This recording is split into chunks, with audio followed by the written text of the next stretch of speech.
Hello fellow crafters, my name is George and this is SCULPTING, and today I'm gonna make a scorpion tank and alien sci-fi concept design I have created.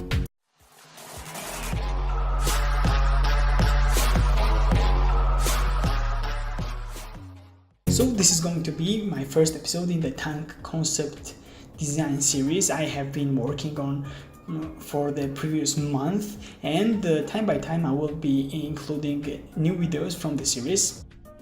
So here you can see a very simple yet quite a slick look of the main body of the tank. As you can see, it is connected to the copper wire, which acts like the anchor on which it's going to be resting. The bottom part is going to go through the ground onto the diorama base, and it is going to create more or less the hovering effect of the tank. This aerodynamic shape of the surface for the vehicle comes from the deflection. I wanted it to have kind of this angular but still quite roundish surface on the top of the hull.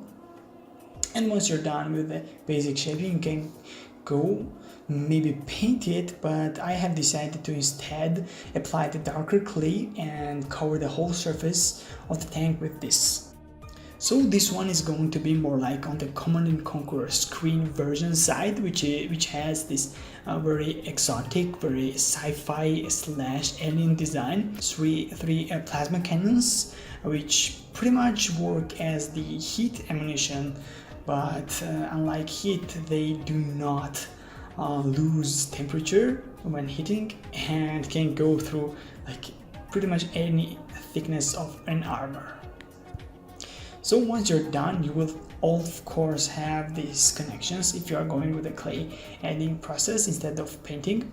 Inside the portions do not really need any painting or addition or anything else because it will not be visible. And once you're done with the covering up portion, you can always use your hands or some other kind of smooth tools to blend all these connection points and make the surface as smooth as possible. Here you can see the base construction. It is a simple plastic container, top part of the plastic container. I have stolen it from my kitchen, and right now I'm applying clay. You really do not need to kind of follow any kind of an order on how or where to apply it.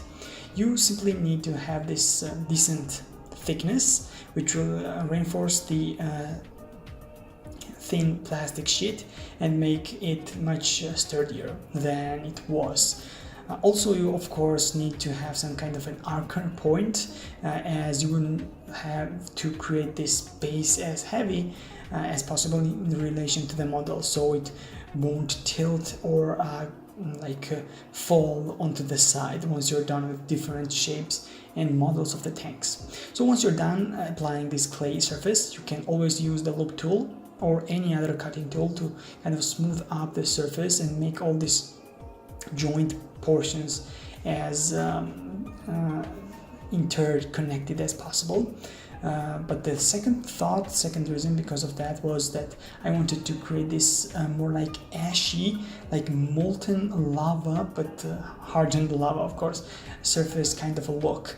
And I wanted it to be charcoal black, kind of indicating that this alien planet is completely different from our own. Here you can see the smoother version, and also here are the holes I have created with this tool, and then applied the green spots to kind of make this illuminating light coming out.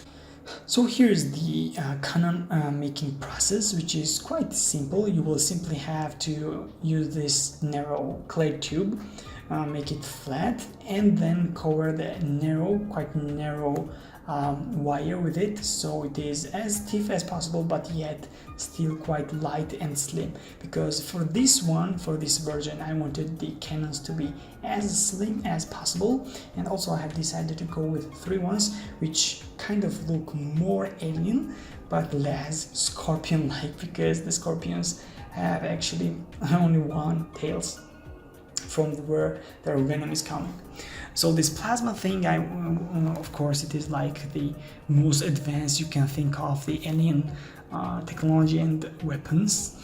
And I wanted them to, the design of the rifle at this scale, the plasma rifle, to be as futuristic and as deadly for our modern armor as possible. So the heat projectile, which do not cool down on impact or maybe in air, is really deadly and dangerous. Maybe you can deflect this with some kind of force field or something like that, but I will think about it later on. So here you can see the finished tail, so to say, one of them, of course, and I will also add some kind of more details onto the top of it in order to make it as aggressive as possible. This is the central tail, of course, and applying it is quite easy, and because of this shape, which is coming up at the back side and then continuing this upward momentum with the tail, the whole tank really looks quite exotic and really nice. I really like this design, and perhaps it is so far my favorite alien one. So this is the painting process of our surface. It's quite easy. You will simply have to use this black paint in order to cover the whole surface up and be ready to prepare for your model applying process, so to say. So once you are done with the painting process and it is dry, you can add your model. For this case, in this case, I want this copper wire to go inside, so you can mark the place, then cut out everything and put the model in. Here is the finished version of our tail. In my opinion, this trident kind of looking thing is more dangerous and more like aggressive looking, so I kind of changed my mind and went with this style for all three of the tails. And here's the final version. I'm really happy with this design and I hope you like it as well. I can imagine this tank maybe being a light tank rolling or maybe hovering over the surface of an alien planet or maybe even Earth and wreaking a havoc on their enemies with this triple cannon and very deadly and fast shooting ammunition. I really like the texture onto the top of this hull as well, and all this green glow coming out from the hull and also illuminating from the top parts of the barrels. Yeah, I'm quite happy with this model, and of course I will be continuing my series, not like every week, but maybe once in the month. I will be posting new versions of new planets and new designs, and maybe later on you can like choose your favorite one. Thank you very much for watching. I hope you enjoyed this project as much as I enjoyed making it. It was a big fan for me because I am a really big nerd of tanks, armored vehicles, aliens and video games as well. The next week is going to be Ultron's era, so to say. He is still on strings right now, but hopefully he will be free soon. Have a nice day and see you next time. Goodbye.